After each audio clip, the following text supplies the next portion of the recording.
morning and good afternoon, everyone. Thank you for joining us today for this online talk presented by the Juno Beach Centre Association. My name is Sal Falk. I'm the Outreach and Interpretation Coordinator for the association, coming to you from the beautiful Lunenburg, Nova Scotia, and I'll be supporting today's event. We're really pleased to see such a strong turnout for this relevant talk, marking the 80th anniversary of VE Day, which is next week. We have folks from all across Canada who have logged in to join us. Before I turn things over to our speaker, just a few housekeeping items. I will keep the Q&A box open for the duration of the conference. At the end of Alex's presentation, there'll be a short period for questions and answers. So feel free to submit your question at any point or at the end, and we'll try to get to as many as we can. Now on to the main event. I'll introduce to you Alex Fitzgerald Black, the Executive Director of the Juno Beach Centre Association. Alex Fitzgerald Black holds a Master's of Arts in Military History from the University of New Brunswick and a Master's of Arts in Public History from Western University. His first book, Eagles over Husky, the Allied Air Forces in the Sicilian Campaign, 14th of May to 17th of August, 1943, was published in 2018. He has co-written multiple exhibitions at the Juno Beach Centre, including From Dieppe to Juno, the 80th anniversary of the Dieppe raid, and Rising to the Challenge, the RCAF in the Second World War. Alex has participated in and led multiple battlefield tours in Normandy. So please welcome to the screen, Alex Fitzgerald Black.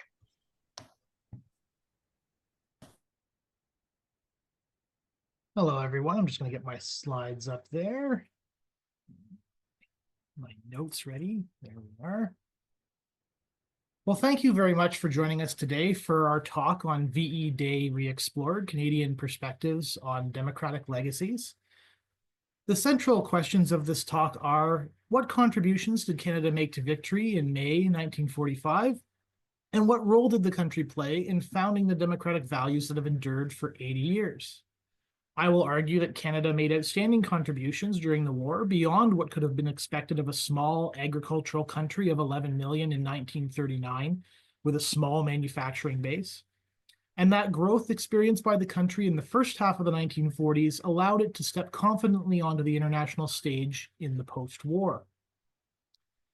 Just to offer a sense about the talk structure here, the main topics we'll touch on: mobilization in the early years, from June 6, 1944 to May 8, 1945, the Victory Campaign. We'll look at other contributions that Canada made through a series of infographics. We'll look at the post-war period and the transition to peace, as well as commemoration, and I'll touch on at the end the democratic legacy of all of this. I'll do my best to stick to 45 minutes and this flow of the talk, but I don't necessarily make any promises. It certainly will be, I think, 45 minutes, but the flow may change here and there. We will see. So firstly, early hours in mobilization. How did Canada transform itself from a small nation into becoming an international player between 1940 and 1945? So keep in mind that at the beginning of 1939, our professional armed forces, the Army, the Navy, and the Air Force, numbered less than 11,000. The permanent force, the Army, had about 4,100 officers and men. The Royal Canadian Navy had just over 3,200 officers and ratings, and the Royal Canadian Air Force just over 3,100 officers and airmen. The nation had very few modern military aircraft, a handful of modern warships, and no modern tanks, even by 1939 standards. We did have an Army Reserve, the non-permanent active militia, but they numbered around 51,000, but they mostly trained with surplus weapons from the First World War. And not all of these permanent force and militia members were healthy or even young enough for combat, but collectively they formed a core around which an expanded military could and would be built. Now, Prime Minister Mackenzie King, he led us into the war united. He insisted that Parliament would decide, and although some mobilization began earlier, Canada declared war separately this time from the United Kingdom on September 10th, 1939, a full week after Great Britain. 58,000 Canadians answered the call to enlist in that first month of September 1939 alone. Now, the experience of the First World War suggested that the war would be a long war. It was assumed that Canada would have time to mobilize.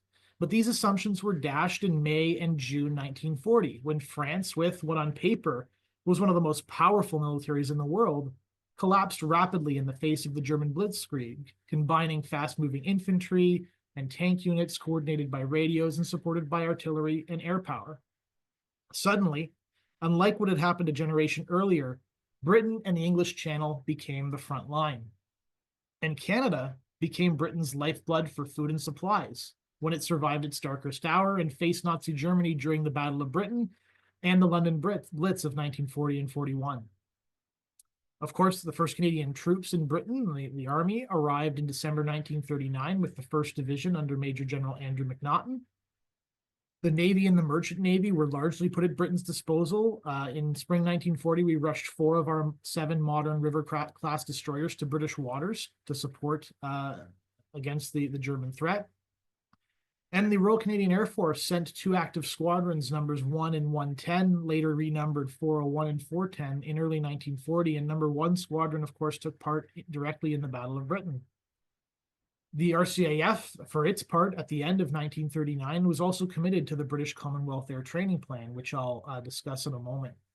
And so to illustrate all this, we can look at the slide in front of us, the lovely cartoon, which shows, France's place being unoccupied, Britain trying to carry the Allies in the war effort, and Canada rolling up its sleeves to try to pick up what was a very heavy piece of that metaphorical log, I guess. So meanwhile, Prime Minister Winston Churchill is doing his very best to encourage American support and even entry into the Second World War. Prime Minister King, who's friends with both of them, helps to facilitate the early part of this relationship as a connector between Churchill and US President Franklin Roosevelt.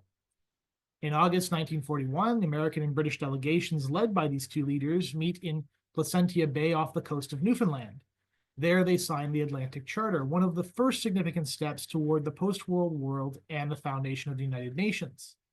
The Charter expressed the 2 countries' belief in the rights of self-determination and of all people to live in freedom from fear and want. And it called for countries to work collectively in the fields of both economics and security.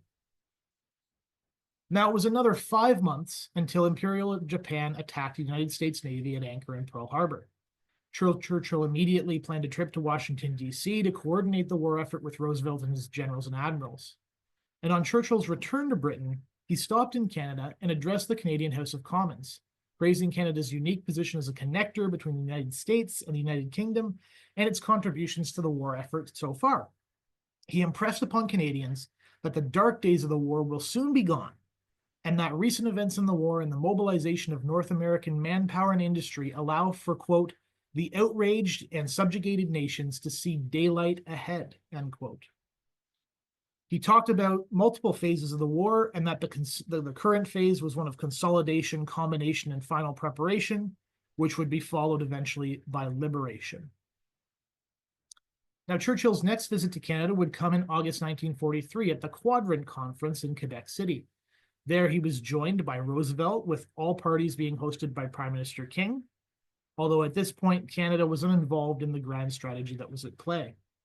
The conference saw 2 important developments. First, May 1st, 1944 was set as the tentative date for Operation Overlord. This would be the Allied return to Northwest Europe and France, with a goal of defeating the German armed forces in the West and eventually taking the fight into Nazi Germany.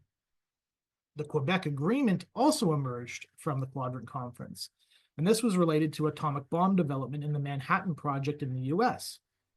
The parties agreed not to use these weapons against one another, and Canada became a major source of uranium and heavy water, which were both essential to the weapons development.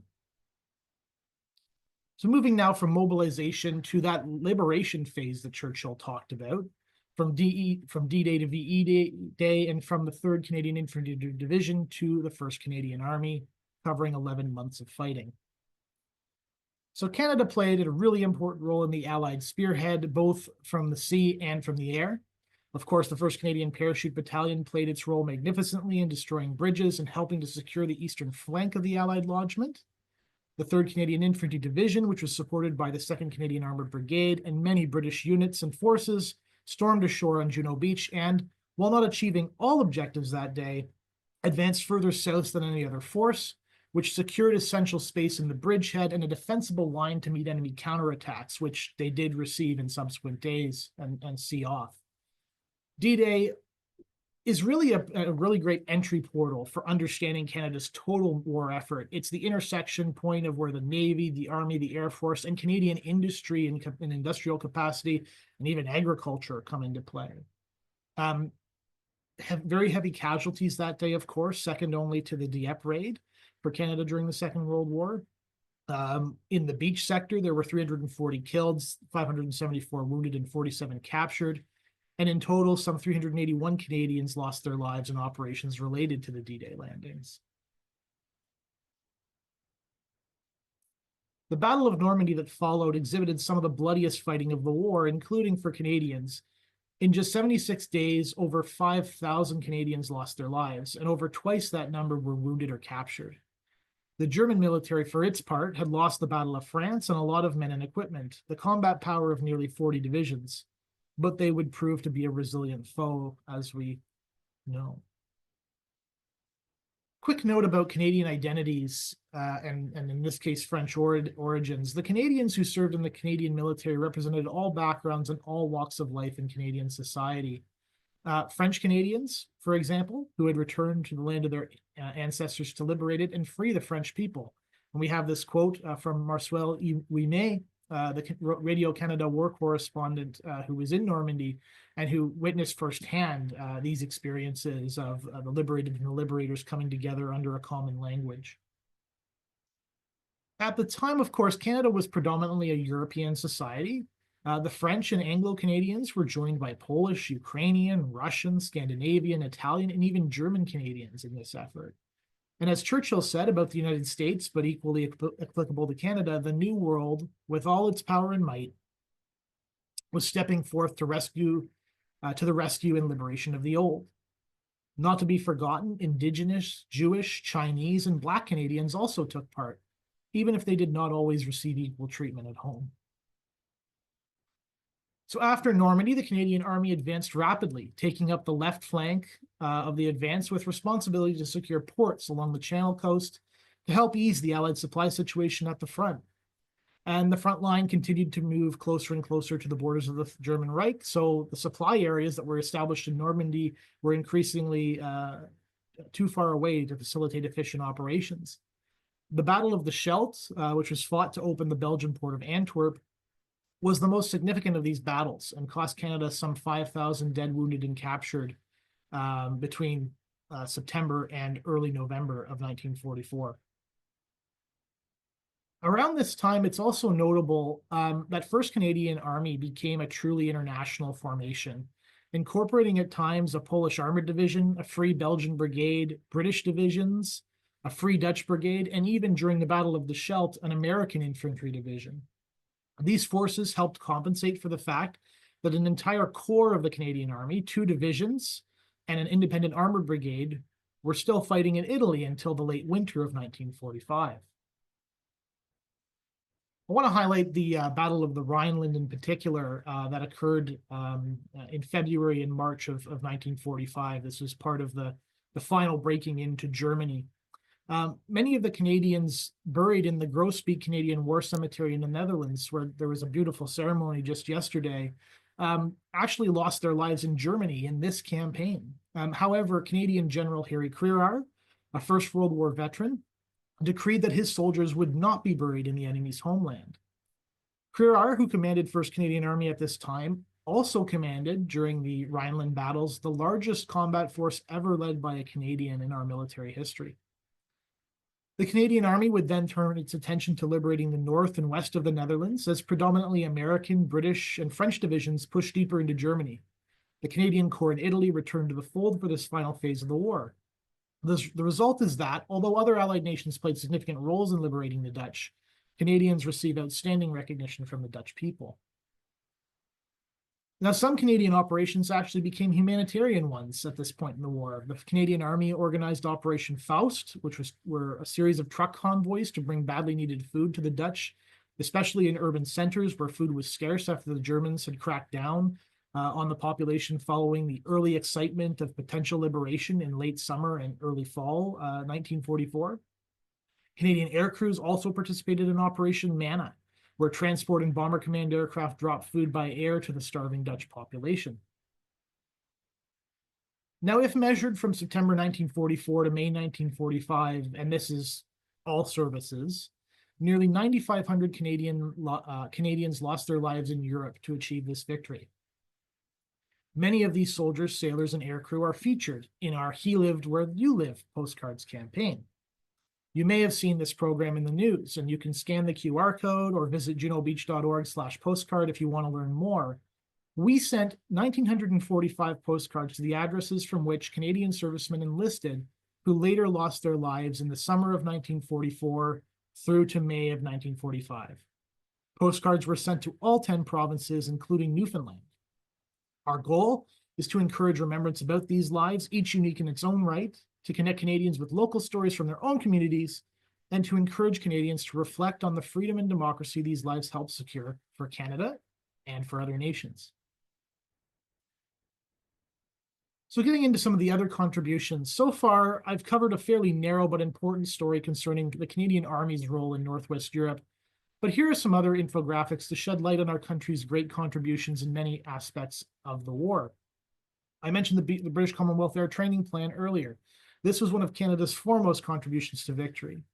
The air war likely could not have been won without it. Certainly, Bomber Command could not have grown to the proportions that it did in 1944 and 45 without it. The program trained tens of thousands of air bombers, flight engineers, pilots, wireless operators, navigators, and air gunners, with a total of 131,553 graduates from all nations.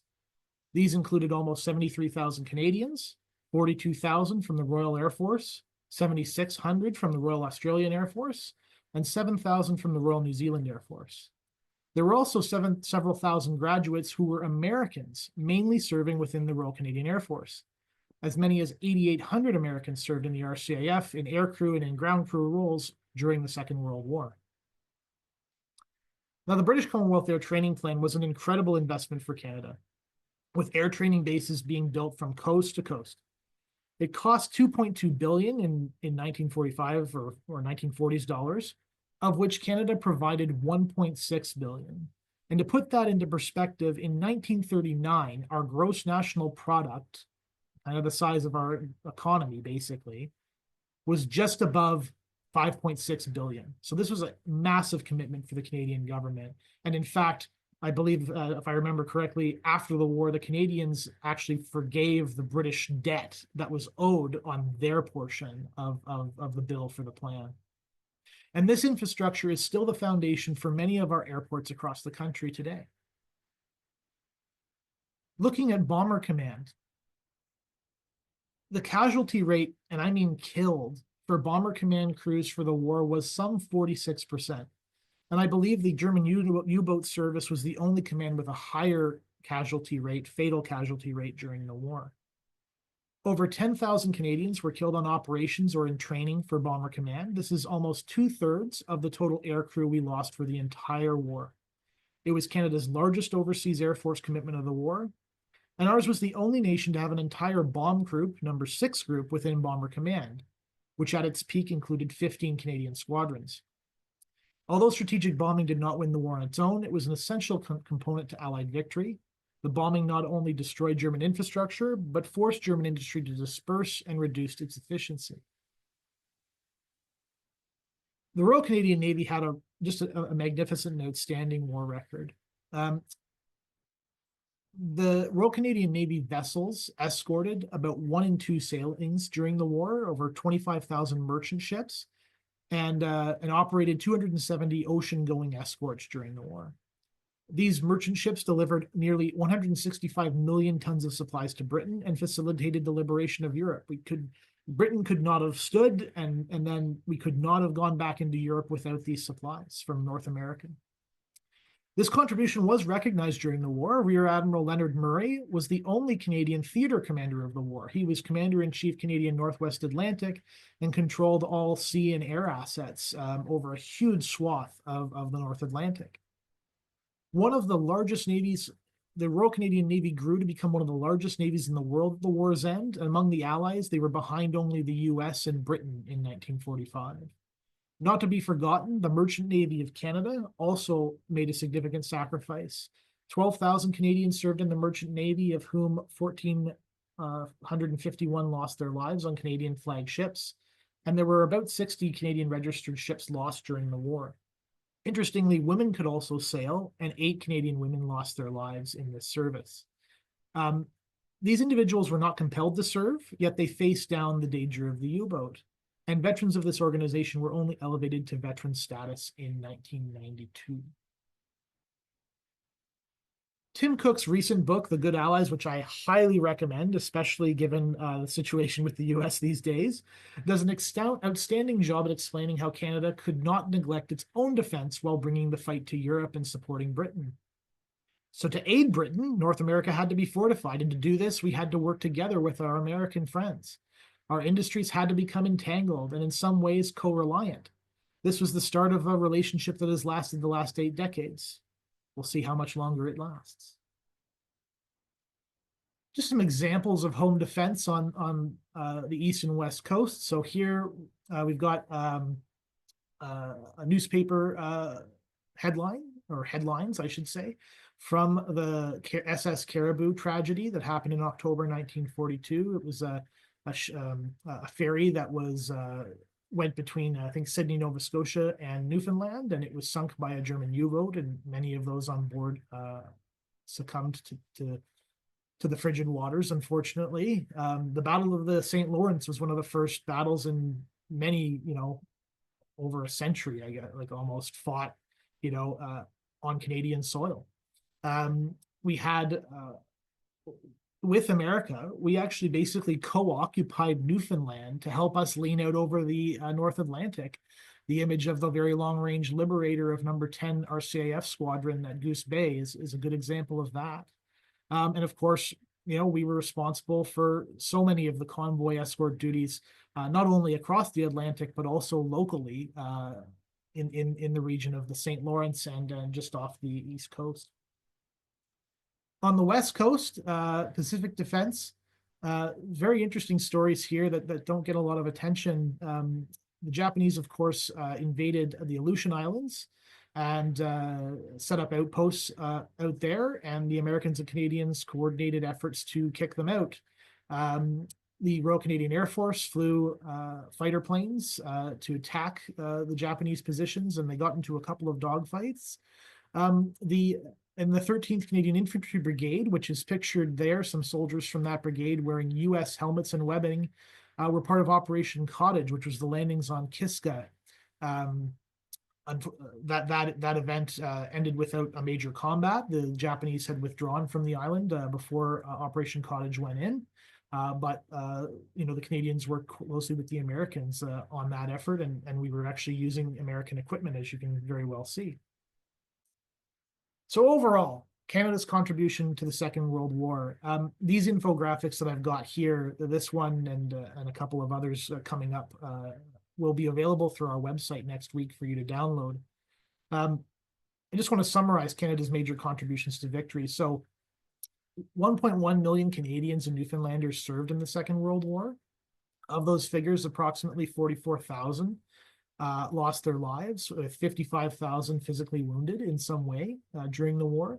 These numbers don't include civilian or merchant Navy deaths, by the way, which is how the number tends to get up to 45,000 typically. As you can see, over 700,000 served in the Canadian Army, with almost 25,000 deaths in that service. The Royal Canadian Air Force had 250,000 serve, with over 17,000 deaths. And then the Royal Canadian Navy, 200,000 served. Again, industrial production, huge contribution. These figures really set us apart from many of the allied nations outside the big three and put us in a category all of our own. 16,000 aircraft, bombers, fighters, and training aircraft built in Canada, 800,000 military vehicles, including the famous Canadian military pattern truck, 43,000 almost artillery pieces, 1.7 million small arms, 8,600 ships and small vessels. So Canada's industrial output played a crucial role in Allied victory. So post-war transitions to peace. How do you go from wartime footing to reinserting Canadian veterans into society? First, we have to start with, the memories of hardship of the Great Depression. These, combined with intense government spending during the war, helped to garner support for increased state involvement in the economy and supporting its citizens. As Les Wagar, one of the Queen's Own Riflemen, said, "There's not one of us who does not look forward to a better Canada than which he left." Our GNP, our gross national product, which I mentioned before, had more than doubled from 5.6 billion in 1939 to 11.8 billion in 1945. So it was seen that, if the government could spend during wartime, it could also spend on its own citizens during peacetime as well. Tim Cook also writes about the urge to create a better world in his book, The Fight for History. He says, quote, "The survivors knew they had defeated an evil regime of the Third Reich and had earned their peace dividend. Many felt the need to create a better, more equitable society. They had survived while so many comrades had not. They would not waste their lives, but they would always be a breed apart, mavericks and misfits, heroes and winners. They were united by the uniform, bound by their service. They would forever be known as veterans." So returning veterans represented an unprecedented demographic weight. As I said before, over 1.1 million Canadians served. That was 9% of the total population. And over 50,000 of them were women. Over 500,000 had served overseas, and their return home en masse created a post-war social and economic boom that contributed to Canada's prosperity and growth as a young nation. Benefits were created to ease the transition back to civilian life for returning soldiers. These focused on compensation, education, and rehabilitation. Veterans' benefits included funding for university or vocational training, business startups, and the purchase of land for farming.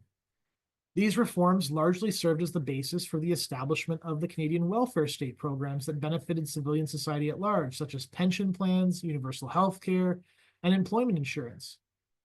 In January 1945, the Canadian federal government created the Departments of Veterans Affairs Canada, Social Welfare, and Reconstruction. And the Family Allowances Act was passed in the summer of 1944, and this, meant checks were being sent to the mothers of young children in Canada to support, the growth of their families. In the right-hand chart, you have the impact of the Veterans Charter, a comprehensive package of benefits designed to reintegrate returning servicemen and women into civil society. I've already mentioned many of the things on that side. Many Second World War veterans also went on to contribute to post-war Canadian society through countless volunteer actions and the creation of functional public spaces like hockey arenas, libraries, swimming pools, and parks. Now, one caveat I will say is that women who had played such a massive role in the economy between 1939 and 1945 were in many cases replaced by the returning men, with a prevalent attitude being that the veterans needed good jobs to return to. A contributor to this could arguably be said to be a contributor to the second wave feminist movement in the 60s and 70s, when the daughters in particular of this generation came of age. The number of the women in the workforce during the war had doubled from 600,000 to 1.2 million during the war, and at peak, 373,000 women worked in manufacturing. Of note, a new immigration wave was also represented here by the war brides of Canadian veterans and their children. One of the most interesting facts I find about the Second World War is that this wave more than replaced the population we lost during the war between the war brides themselves and their children. So moving into commemoration, honoring the dead, and asserting democratic and diplomatic values. Canada has an uneven history of commemorating the Second World War. In fact, the Juno Beach Centre was one response of veterans in the 1990s who did not think their contributions had been adequately enshrined in the country's mindset. Yet commemoration began early on with those who had experienced the war.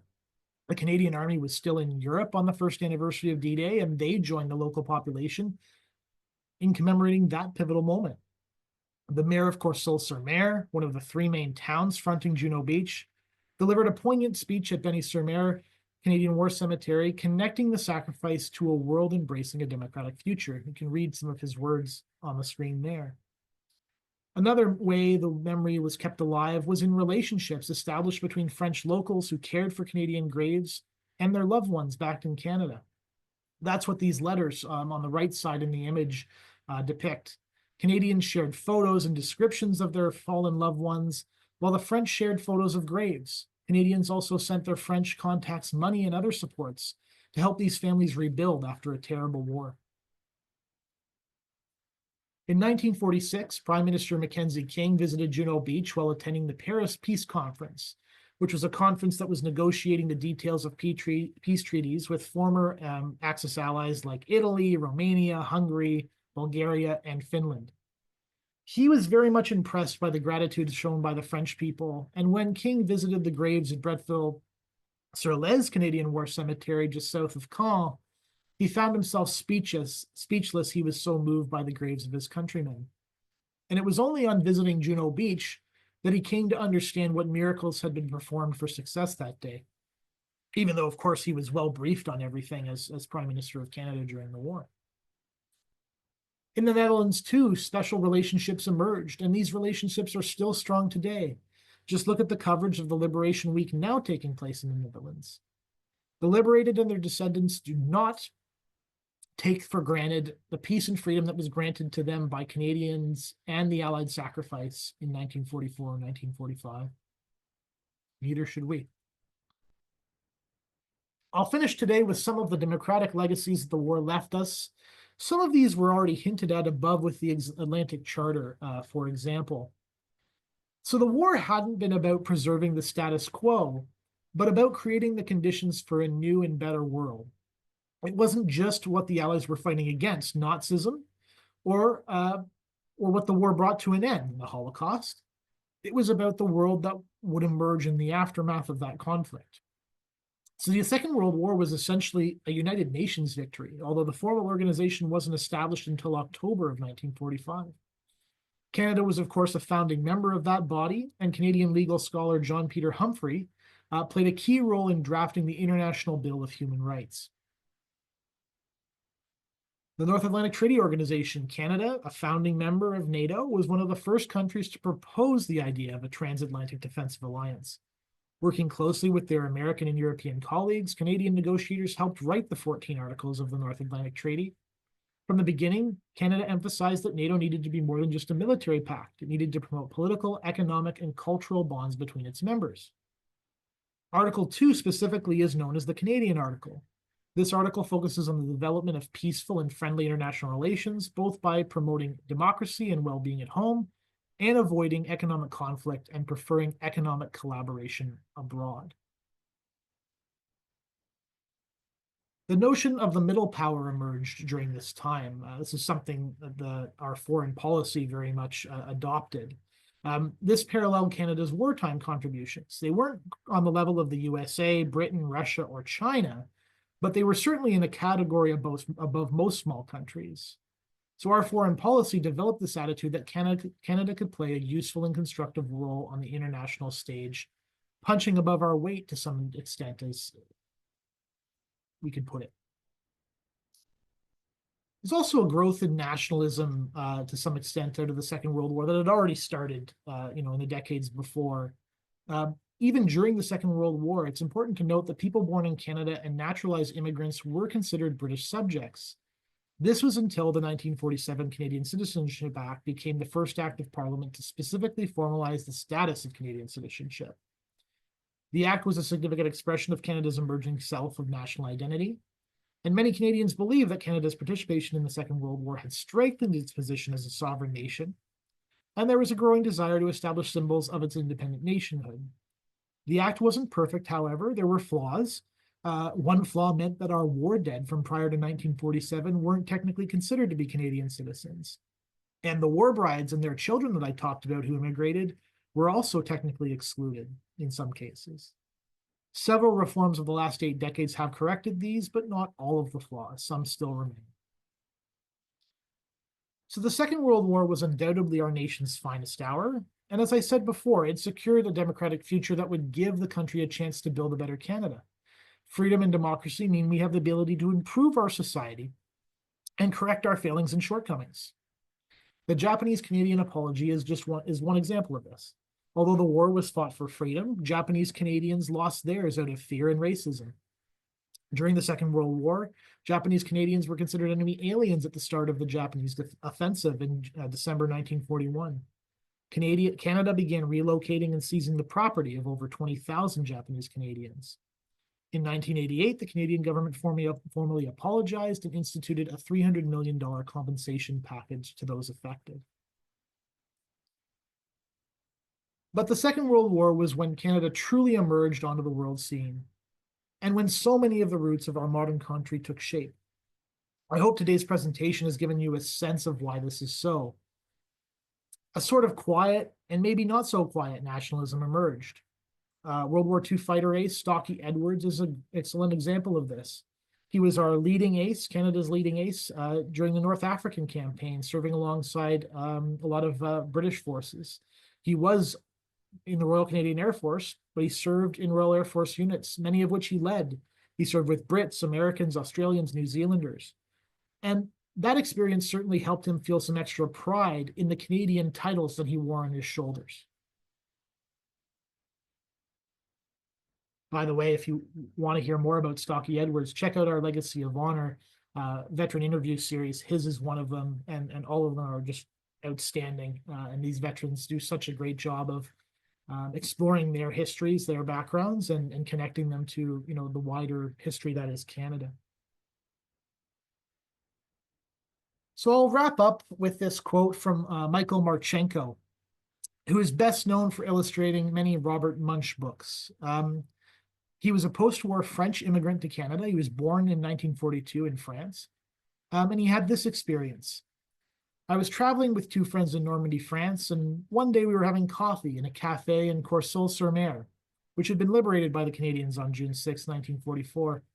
When I asked for the bill, our cafe owner pointed to a young man leaving the cafe and said, "No need, he paid for it."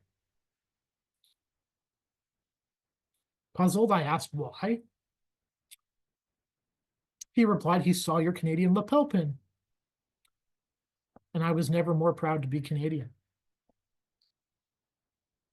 So many of our Canadian visitors at the Juno Beach Centre have this same experience. Now, I'm not saying they all get their lunch paid for, but they feel that Canadian sense of pride.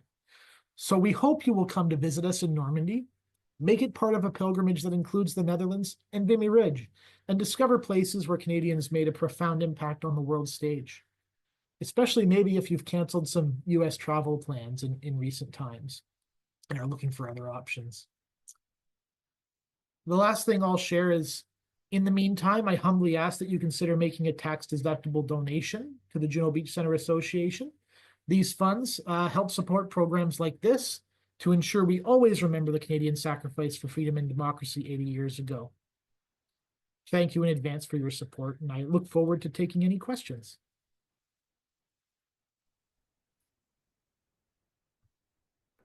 Wonderful. Truly, thank you so much, Alex, for sharing this afternoon. We knew it was going to be an interesting topic, but I think you've really provided a lot of context to the history.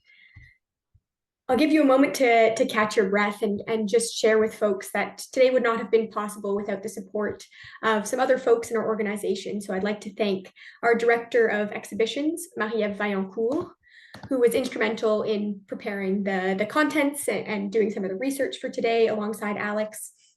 And also she presented this talk in French earlier today to our Francophone audience. And then also to Ophélie Duchemin, who runs communications and events for the center in Normandy. Also a great help in preparing the communications for today. If you enjoyed this talk and you want to share it with your friends, this has been recorded and will be put online on YouTube in the coming days ahead of VE Day 80 this week. So you can share that, and you can follow us along on social media or on our YouTube channels at the Juno Beach Centre. I see some folks have put some questions in the chat. So Alex, maybe I'll go through and read a few. Folks, continue to populate if you have any other questions here. We have a question here from Michael that reads, I have read the Canadian forces were renowned for their mobile artillery and that this firepower was badly sought out by American and British units, who were often assisted and even rescued by the Canadians. Could you comment on this? That's interesting. I'd be interested to know more details behind that reference, one of the things I could say for sure is artillery was a huge part of the Canadian Army during the Second World War. It was absolutely critical to success on D-Day and in Normandy in particular. The general who I mentioned, was a gunner, and so he had a bit of a, maybe not a bias towards the artillery, but that was his trade. The Americans actually did provide the Canadians. This is kind of down to the point where we're cooperating and working together.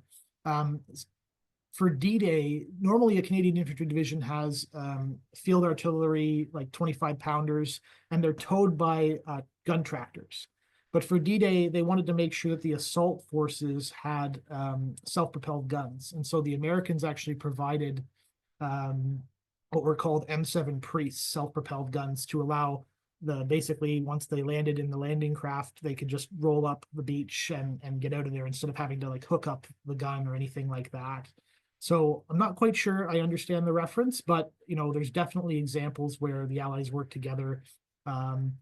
The other thing is what I would also say is that the British and Canadians had really good overall fire control systems for their artillery, and were very well coordinated in terms of being able to bring down a heavy amount of firepower on a specific point in the battle space. And so that was something that was definitely a strength of both the British and Canadian armies, during the Battle of Normandy and during other periods during the Second World War.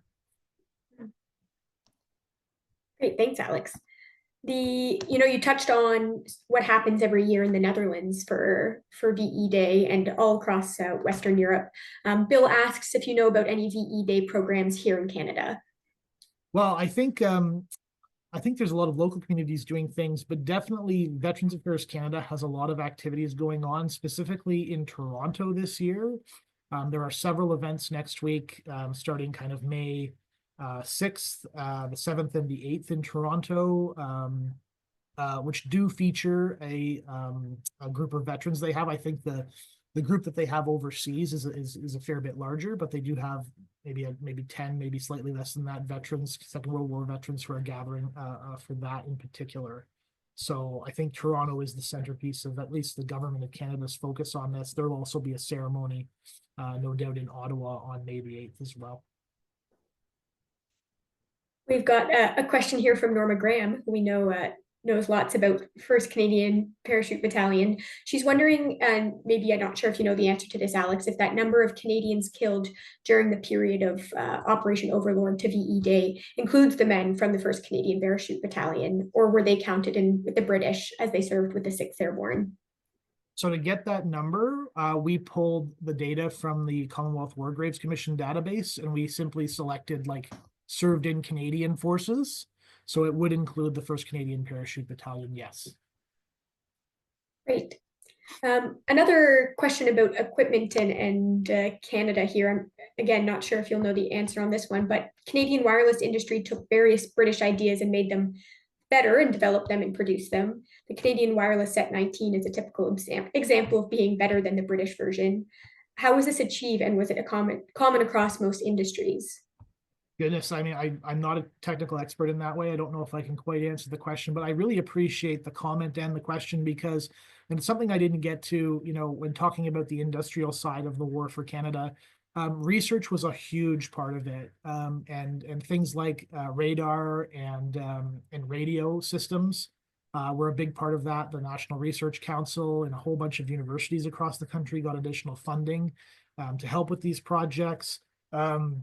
The G suit, which is very common in terms of like fighter pilot language and that sort of thing, to help deal with the stresses of sharp maneuvers and everything when you're flying. That was actually invented in Canada and first tested out during Operation Torch, the invasion of North Africa. It didn't get widespread use because they weren't, for the most part, they weren't flying jet fighters or anything like that, even towards the end of the war, with some exceptions. But certainly during the Korean conflict and beyond that, those things got practical use. So absolutely.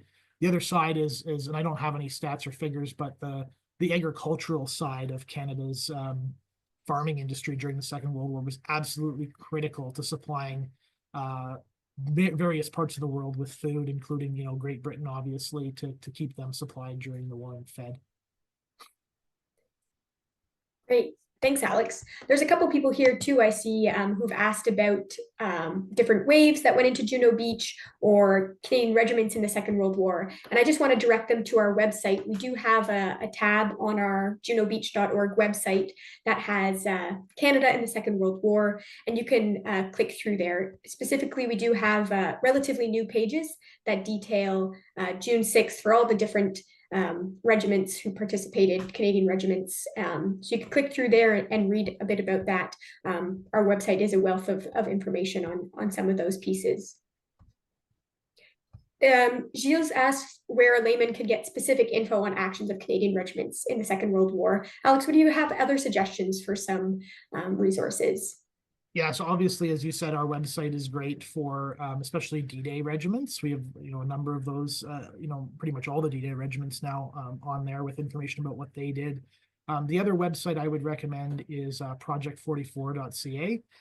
They actually have digitized the war diaries for much of the Canadian Army during the Second World War, and you can follow along their paths on a map. So if you have, a relative who served in, I don't know, the Royal Hamilton Light Infantry, for instance, in Normandy and Northwest Europe, you can find their war diary on there and follow their route across Northwest Europe and read the war diary as you go. So that's a really great source for those. Library and Archives Canada has the war diaries for all of the regiments, some of which are digitized, but not always.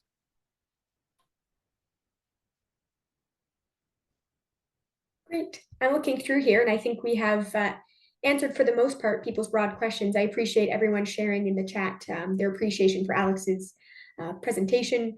We knew this would be an important time to put together this and share with everyone on this 80th anniversary some of this history. As I said, this has been recorded and will be shared online on our YouTube channel, so feel free to share that with your friends and family once it goes online. I want to thank everyone for joining us here this afternoon. I'll leave it open for just a second more to see if anyone else has any other questions before we wrap up here today.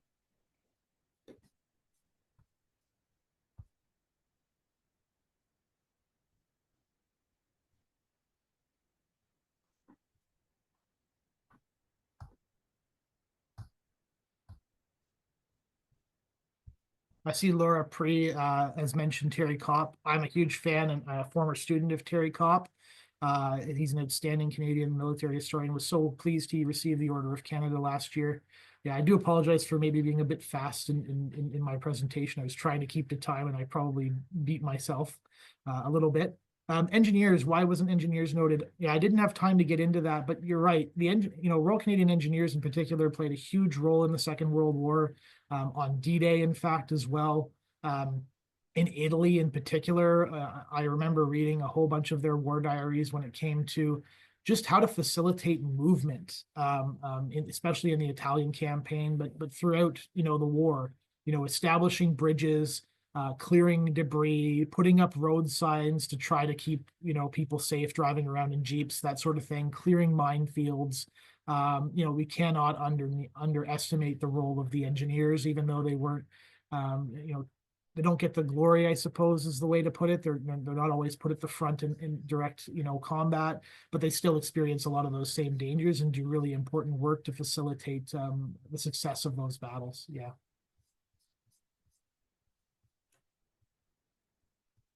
Great. Yeah, Christine asks about getting a list of who got postcards. Christine, if you head to our website, junobeach.org/postcards, there is a map there. It doesn't have specific addresses, but it does show you all of the locations across Canada that received postcards in the last couple of weeks. And Catherine's just asking if we can remind them again of the name of Tim Cook's latest book. That's The Good Allies, which is about the Canada-US relationship that, formed and evolved during the Second World War. And I don't think he wrote it knowing what was going to happen this year, but because it came out maybe October or September of last year. But it's an incredible contextual piece to understand everything that's going on today, and really shows that Canada and the United States are better when we work together, and I hope that's the case in the future as well. If folks want a little teaser too, Alex, you sat down with Tim Cook last year on our podcast, Juno Beach and Beyond.